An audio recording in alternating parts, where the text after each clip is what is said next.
O Brasil é o país do sol forte, do samba, do futebol e das belas paisagens. Mas no meio de tudo isso, a gente revelou um atleta de um esporte chamado Sled Dog. Você já ouviu falar? Ele tá aqui, Julinho Casares. Julinho, Sled Dog é um esporte praticado na neve. E apesar da gente estar aqui na praia, você está se sentindo em casa, mas lá na neve 14 graus negativos, mais ou menos isso, né? Isso mesmo. O Sled Dog, como se as pessoas não sabem, é corrida de trenós puxadas por cães na neve, né?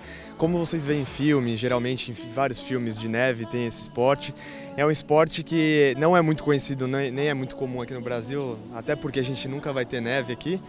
E eu gostei muito porque eu sempre gostei muito de cães, desde pequeno, né?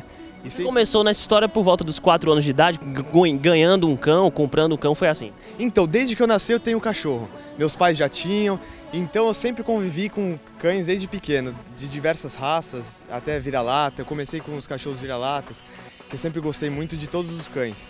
E aí, quando eu tive contato com o meu primeiro Malamute do Alasca, que é essa raça que eu uso para essas corridas, eu me apaixonei pela raça e comecei a pesquisar muito sobre a raça e vi que no Brasil tinham alguns cães dessa raça, mas não eram tão puros quanto os cães que eram utilizados nas corridas fora. Me diz uma coisa, como é que foi a transição, desde a paixão pelo cão até começar o esporte? Porque você teve que sair do país para competir, para entrar lá nessas disputas, como é que foi esse processo? Então, eu fui para a Patagônia, quando eu estava pesquisando sobre as corridas, eu vi que a Patagônia é o lugar mais perto do Brasil que possui essa corrida, né? Então eu fui para a Patagônia conhecer esse esporte mais de perto, e daí quando eu cheguei lá eu conheci o Alberto Citiero, que era um treinador de lá, um competidor argentino, e vi que ele gostava muito dos cachorros também e gostava muito desse esporte. Ele começou a me explicar sobre o esporte, eu não tinha muito contato, então aí ele me convidou para uma corrida. Eu já tinha os cães no Brasil e ele me convidou para a corrida, mas aí eu fiquei pensando muito se eu ia participar ou não, porque eu nunca imaginava que eu ia conseguir levar os cães daqui para lá e tal. E aí eu pensei e ele falou, vamos mesmo. Aí eu voltei para o Brasil e fiquei com isso na minha cabeça. E no meio do ano ele me ligou e falou, daqui 4 meses vai ter uma corrida. Foi em 2000 e... Isso em 2012. 2012. E aí eu já tinha treinado meus cães lá com alguns quadriciclos que eu adaptei, uns triciclos com roda que eu adaptei a treinar eles. Quantos cães lá em São Paulo, né? Que você deixa os cães lá? Em São Paulo. Dessa raça Malamute do Alasca eu tô com 18 hoje. Então eu comecei a treinar eles com esses quadriciclos adaptados. E aí comecei a treinar eles na estrada de terra, estrada de grama. E aí quando ele me chamou eu fiquei bem animado com a ideia, mas também fiquei preocupado também porque... É uma realidade diferente, né? Bem diferente. Eu nunca imaginei que eu ia conseguir levar os cães para fora para fazer um esporte assim. Único brasileiro e tem o título de campeão sul-americano. Isso. Então, e depois de eu treinar e fui para a corrida, eu acabei ganhando. Então isso foi um choque para todo mundo, porque ninguém imaginou... Surpresa. Uma surpresa.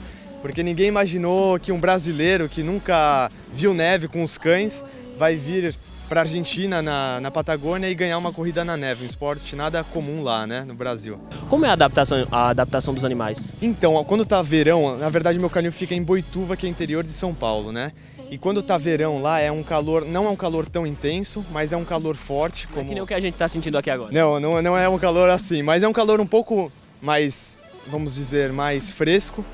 E aí eles se adaptam bem porque eles têm um subpelo que é como se fosse um algodão que fica embaixo do pelo deles, e quando tá bem quente, calor, assim, no verão, eles soltam esse subpelo, então você precisa pentear eles, e daí eles dão uma aliviada boa, eles ficam, assim, eles diminuem, parece. E quando eles vão pra neve é ao contrário, esse pelo aumenta, o subpelo volta, e eles ficam bem grandes para aguentar o frio, né? Diz aí, o que é que vem aí pela frente? Vem mais competição, os cães continuam treinando, você está se preparando também? Eu também estou me preparando, eu preciso também de um treinamento bem forte antes da corrida, tanto correr bastante para ter resistência para a corrida, porque a gente usa bastante resistência, força física com trenó, então a gente tem que ter um treinamento bem forte antes da corrida, e esse ano eu fui convidado para correr na Noruega com eles. Eu ainda estou pensando na ideia, estou estudando para ver se der tudo certo, em setembro eu estou lá representando o Brasil de novo. Uma corrida dessa dura em média quanto tempo? Essa que eu participei eram 5 dias de corrida e mais ou menos 21 km por dia, então no final, né? Uma maratona. Você precisa ter uma resistência boa e treinar bastante antes, senão você acaba não aguentando, né? Tanto o atleta quanto os cães. Tanto o atleta quanto os cães. Então é muito bom você focar numa dieta, você e os cães. Lá na neve os cães têm uma dieta diferente, como é muito frio, eles comem mais proteína, carne, peixe, então para ter até uma reserva, uma gordura reserva para eles queimarem durante a corrida. Então é tudo muito importante, dieta, treinamento e o descanso deles também antes da corrida. Bacana, então agora a gente fica na torcida por esse atleta que veio de São Paulo, tá aqui aproveitando o calor, mas nesses dias está de volta lá na neve. Julinho, obrigado para você. Italo. Muito boa sorte, hein? Valeu, brigadão e tamo junto aí, o que precisar a gente tá junto.